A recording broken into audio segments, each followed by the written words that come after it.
রাত্রিবেলা নানু কেষ্টপুরে খালের পাশ দিয়ে সাইকেল নিয়ে যাচ্ছিল। হঠাৎ দেখতে পেল একটি সাদা কাপড় পরা মহিলা এখানে দাঁড়িয়ে রয়েছে। দাঁড়িয়ে দাঁড়িয়ে সে কাঁদছে। নানুর বেশ সন্দেহ হলো, এত রাত্রে এখানে একটি মহিলা দাঁড়িয়ে রয়েছে, কিছু কাঁদছে কেন। নানু হাত ঘড়িটা দেখলো, 9টা বাজে। দেখলো রাত 9টা। এত রাতে এই মহিলাকে কি করছে এখানে। তখন নানু ভাবলো একবার নেমে গিয়ে দেখবো কেন কাঁদছে সে, না গেলে কি হবে। তারপর ভাবলো না থাক। তারপর সাইকেল নিয়ে সে বাড়ির দিকে চলে গেল। বাড়িতে গিয়ে সে কিছুই বলল না। তারপরের দিন আবার হঠাৎ ঠিক ওই একই রাস্তায় ওই মহিলাটিকে সে দেখতে পেল। দেখছে ঠিক একই জায়গায় দাঁড়িয়ে দাঁড়িয়ে সে কাঁদছে। কেন কাঁদছে, কি হয়েছে তার সাথে। এইবার নানু ভাবলো না, দেখতেই হচ্ছে।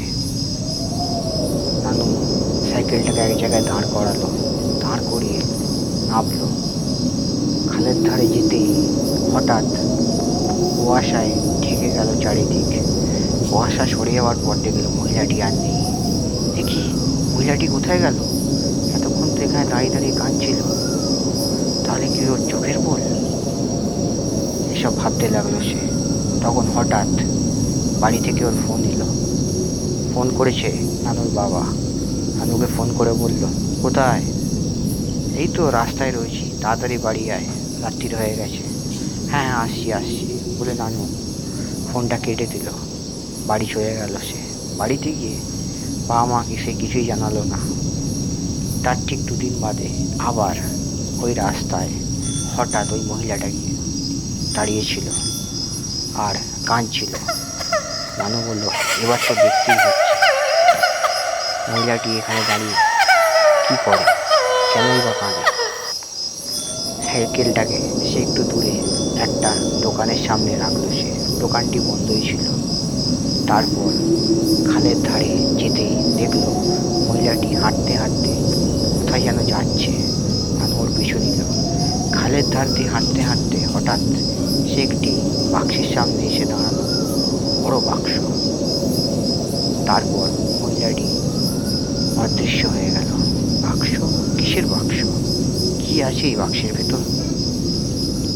বাক্সটা খুলতেই নানু ভয়ে আটকে উঠলে কি, ভেতরে দেখলো একটি লাশ।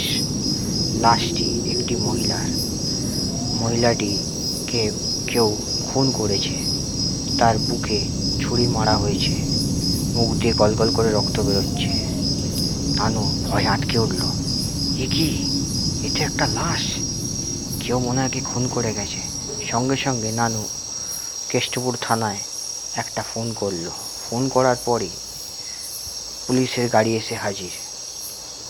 কেষ্টপুর থানার সেকেন্ড অফিসার অমিতাভ দত্ত উনি নামলেন।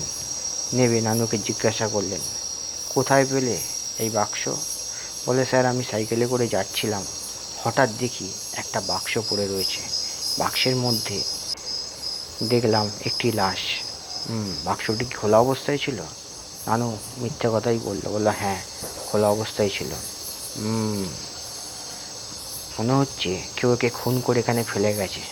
ঠিক আছে, তুমি বাড়ি যাও, প্রয়োজন পড়লে তোমাকে থানায় ডাকবো, কিন্তু তখন কিন্তু হাজিরা দিতে এসো। আল্লাহ, হ্যাঁ স্যার, কোনো আপত্তি নেই বলে নানু সাইকেল নিয়ে বাড়ি চলে গেল।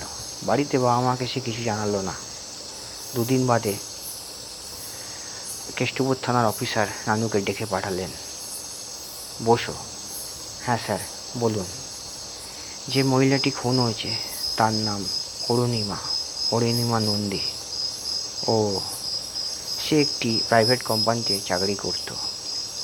বয়স 24, বিয়ে হয়নি, অবিবাহিতা। তো ওকে কে খুন করলো স্যার। ওকে খুন করেছে ওর স্বামী। ওর স্বামী? হ্যাঁ, এখন সে জেল হেফাজতে। আসলে ওর স্বামী ছিল একজন লম্পট চরিত্রহীন লোক। বিভিন্ন মহিলার সঙ্গে তার অবৈধ সম্পর্ক ছিল। সেটি ও জানতে পেরে যায়। তারপরে তাদের মধ্যে একটি দ্বন্দ্ব শুরু হয়, ঝগড়াঝাটি হয়। তারপর ওর স্বামী ওকে গলা টিপে হত্যা করে। তাতে ওর স্বাদ মেটেনি, ছুরি দিয়ে অনেকবার তার শরীরে স্ট্যাব করেছে। কি বলছেন স্যার? হ্যাঁ। তারপর ওর লাশটাকে নিয়ে ওই বাক্সে পুরে ওই খালের ধারে ফেলে দিয়েছিল। শুনে নানু তো ভয় আঁতকে উঠল। স্যার আমার কোনো ভয় নেই তো? আরে না না, তোমার কোনো ভয় নেই। ও যা করেছে ওর জন্যে নয় ওর যাবজ্জীবন কারাদণ্ড হবে, আর নয় তোর ফাঁসি হবে। তোমার কোনো ভয় নেই, তুমি নিশ্চিন্তে বাড়ি যেতে পারো। বলে নানু থানা থেকে বেরিয়ে সোজা বাড়ির উদ্দেশ্যে রওনা দিল। রওনা দেওয়ার সময় সকালবেলা হঠাৎ দেখল একটি সাদা কাপড় পরা মহিলা ঠিক ওই জায়গায় দাঁড়িয়ে আছে, কিন্তু সে আর কাঁদছে না। নানুর দিকে তাকিয়ে একবার হাসলো, হেসে হাত নাড়ালো।